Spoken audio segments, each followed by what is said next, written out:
Bismillahir Rahmanir Rahim. Regarding the concept of Nabuwat or prophethood, the misconception I will try to remove today relates to the fact that there are people who think that the Prophet Muhammad ﷺ is made from light. Now, this notion is derived from many places, and one of the major areas or the major verses from which this notion is derived is a verse of Surah Ma'idah. This is the 15th verse of Surah Ma'idah, and the words of this verse are, Ya Ahlal Kitab, qad ja'akum rasuluna yubayyinu lakum kathiran mimma kuntum tukhfuna min al-kitab wa ya'fu an kathir, qad ja'akum min Allahi nurum wa kitabun mubin. A simple translation of this verse reads, O people of the book, indeed our messenger has come to you, making clear to you most of what you hid of the book, and forgiving much. Indeed, there has come to you a light and a clear book from God. So from this word light, some exegetes have deduced that it refers to the Prophet Muhammad sallallahu alaihi wasallam.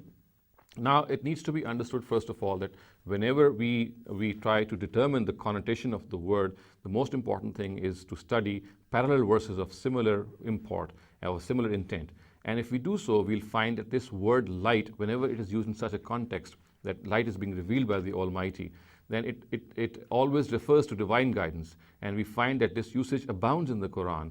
Thus, for example, about the Torah, the words of the Quran are, Inna anzalna Tawrata fiha hudan wa nur. We have revealed the Torah in which there is guidance and there is light. So, the Torah is also called light.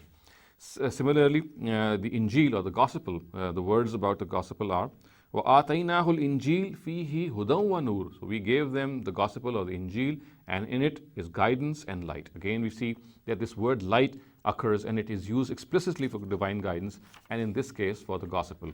At another place, it is very clearly used for the Quran itself. The words are, فَآمِنُوا بِاللَّهِ وَرَسُولِهِ وَالنُّورِ الَّذِي أَنزَلْنَا.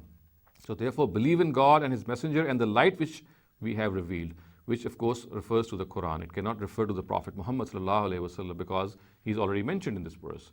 So if we study these parallels, we come to realize that this word light is used for divine guidance at a number of places.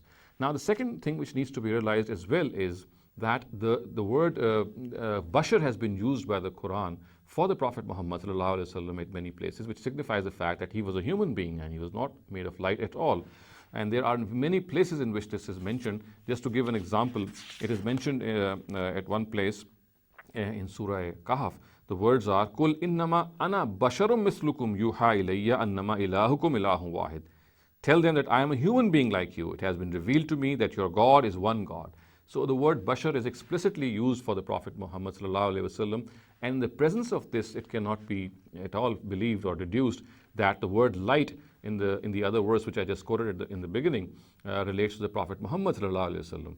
So in the presence of this evidence, we can say that the Prophet Muhammad has been explicitly called a bashar or a human being by the Quran. Now, and as far as the fact that the verse nur occurs in that particular verse, it cannot be related to the Prophet Muhammad because parallel verses which I have quoted all show that the word nur, when used in this context, refers to divine guidance. Now, of course, it needs to be understood that in this particular verse, then what is the meaning of the word nur? Because the word divine guidance is already mentioned.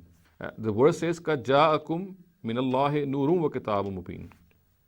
So, of course, this means that the light has come and a clear book has come. So, if we study, as I said, parallel verses of the Quran, the word nur relates to divine guidance, but here divine guidance is already mentioned because the next words are Kitab Mubin, which of course refers to divine guidance or a clear book. So here we will say that the word nur of course refers to Quran, to divine guidance, which is the Quran, and the word wow or the word wa, which is used later on, is for explication, is for tafsir, and the words nur Kitab Mubin actually explain this nur.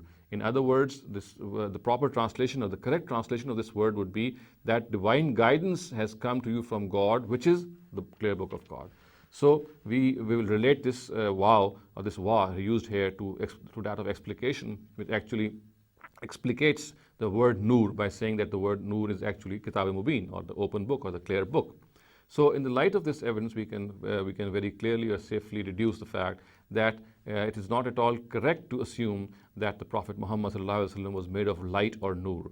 The Quran explicitly says that he was a bashar, he was a human being, and at all places where this word nur occurs, specifically here also, this should not become a cause of misconception. The word nur, when used in this context, specifies divine guidance. أقول قولي هذا واستغفر الله لي ولكم ولسائر المسلمين والمسلمات.